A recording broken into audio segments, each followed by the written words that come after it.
À l'instar du monde entier, les chrétiens catholiques de Côte d'Ivoire célèbrent aujourd'hui 1er novembre la fête de Toussaint. À la paroisse Saint-Joseph et pour Dabobo, une messe a été dite pour tous les disparus, afin qu'ils soient accueillis par le Père Céleste. La Toussaint, c'est la fête de tous les élus, la fête des fils et filles de Dieu qui ont gagné le ciel, après avoir milité consciencieusement dans l'amour, dans la charité sur cette terre. Donc, le résultat, le bénéfice du ciel, le gain du ciel, c'est d'abord le militantisme ici, sur cette terre. Une occasion pour les fidèles de prier également pour leurs parents, amis et connaissances décédés. On vient assister à la messe pour prier tous les saints et exhorter les gens aussi à venir à prier et à commémorer aussi nos morts, à prier pour eux, pour que ceux qui ne prient pas avant de mourir, que Dieu les accepte dans son royaume des cieux. Cette fête-là nous aide vraiment à pouvoir vraiment marcher dans les pas de ceux qui nous ont précédés et qui vivent dans la félicité céleste. À la différence de la commémoration des défunts qui a lieu le 2 novembre, la Toussaint se veut la fête de tous les saints. Elle honore tous les saints connus ou inconnus. Elle est marquée par des prières et des exhortations. Le jour de la commémoration des défunts, nous avons nos frères, nos soeurs, nos parents, nos collègues, nos amis qui nous ont quittés. Et nous ne savons pas, dans la lumière de la foi, s'ils sont directement au ciel. Alors l'Église, qui est mère, supplie. Les chrétiens supplient, les hommes et femmes de bonne volonté supplient le ciel de s'ouvrir, supplient la bonté de Dieu dans sa miséricorde d'accueillir tous ces défunts qui sont partis. À la paroisse Sainte-Anne-Marie d'Abobo à Goueto, le père Ambroise Kobenan, curé de cette paroisse, a exhorté les fidèles à l'amour du prochain. Nous prions, nous demandons aux saints d'intercéder pour nous, pour que notre vie puisse refléter l'amour de Dieu dans ce monde. Mais c'est aussi une occasion pour nous de travailler notre propre sainteté, car chacun de nous est appelé à la sainteté par son témoignage de vie, en se laissant interpeller par l'amour de Dieu. Demain 2 novembre, les fidèles sont invités à commémorer leurs défunts à travers un recueillement et en déposant des gerbes de fleurs dans les cimetières. Aéroport Félix Houphouët-Boigny de Port-Bouët, il est 9 h. Nous sommes à la Sodexam, Société d'exploitation et de développement aéroportuaire, aéronautique et météorologique, pour comprendre le processus d'observation du climat. Dans ce bureau, Angèle Sama, technicienne supérieure météo du CETIM, service des équipements et techniques instrumentales, et ses collaborateurs font le point des stations météo. On a eu à établir des procédures d'étalonnage des baromètres numériques et la caractérisation des enceintes climatiques. Comme tous les jours, Angèle doit faire la visite technique du parc météo après la séance de travail. Cet exercice permet de vérifier les équipements mis en place. On a deux grands types d'équipements. On a les équipements classiques et puis on a les équipements automatiques. Voilà, les équipements classiques ont besoin de la présence humaine. Quand je dis la présence humaine, on a besoin d'un observateur qui passera toujours faire les observations. L'équipement automatique, lui, se charge d'apporter l'information automatiquement. C'est-à-dire on est assis dans notre bureau et puis on a les différentes informations, les différents paramètres. Ce sont les mêmes informations qu'ils apportent. Maintenant, les classiques sont là pour relayer les stations automatiques en cas de panne. La Sodexam dispose de 13 stations météo, 99 stations agrométéo et une centaine de pluviomètres à Abidjan et à l'intérieur du pays. Ce matin, les agents du CETIM accompagnés d'un partenaire équipementier vont sur le terrain pour une intervention. Direction, la mairie technique de Koumassi.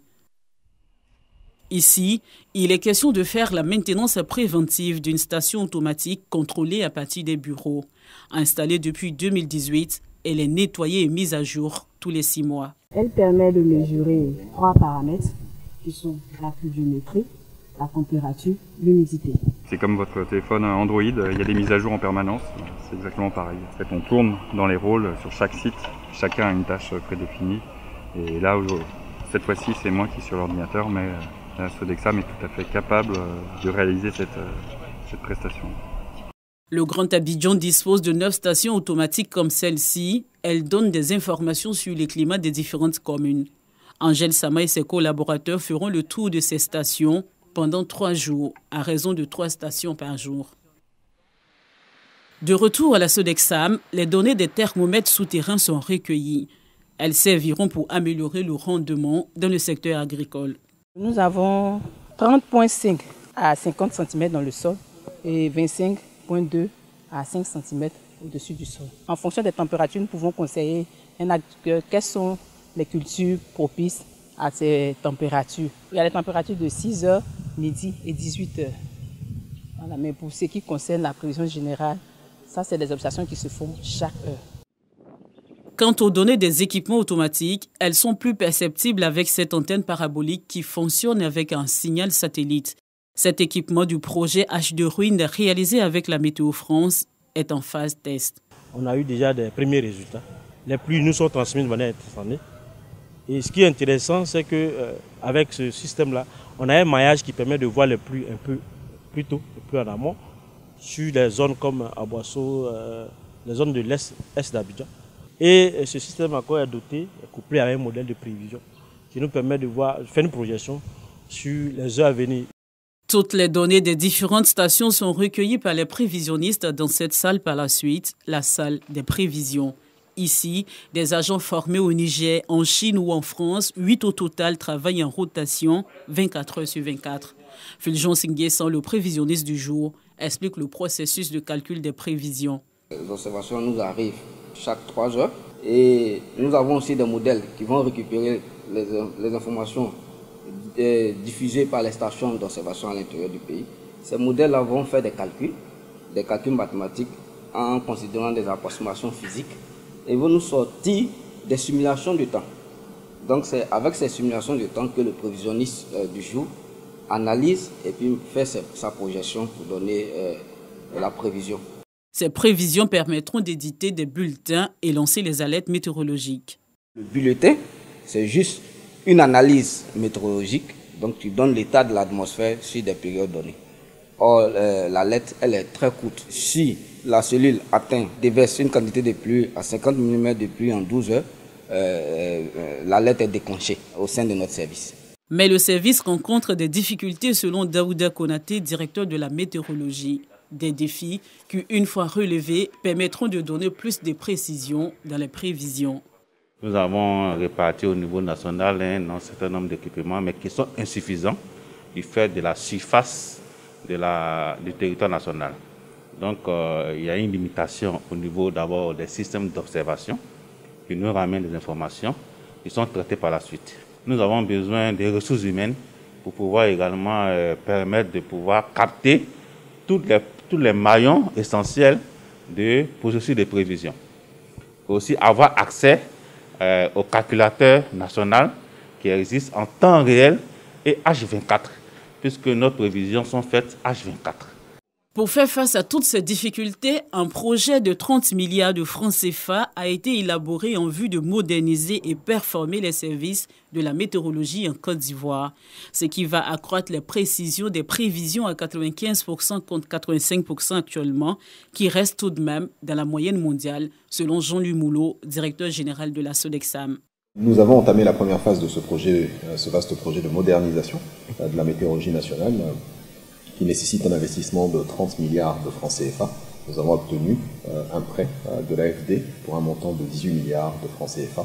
Donc avec le concours de Météo France International, nous allons investir dans les ressources humaines, renforcement des capacités pour être encore plus performants, dans la technologie, bien évidemment. Un transfert de technologie sera fait dans les équipements, puisque je mentionnais l'acquisition d'un radar météorologique, la mise en place également d'un centre d'alerte précoce, qui va nous permettre de mieux anticiper sur les phénomènes climatiques extrêmes, de même que la mise en place d'un centre de maintenance des équipements météorologiques, ce qui n'existe pas en Côte d'Ivoire et dans la sous-région.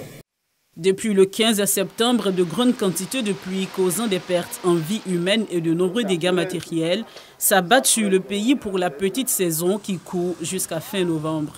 Le vendredi 22 octobre dernier, 6 personnes, dont 2 écoliers, ont perdu la vie et 7 autres ont été blessées lors de ces fortes pluies. Le changement climatique qui s'impose amplifie quant à lui les quantités de pluie en saison et hors saison. Les agents de la Sodexam sont à pied d'œuvre tous les jours pour prévenir et alerter sur les réseaux sociaux, les plateformes et à travers des émissions radio-télévisées en vue de sauver des vies.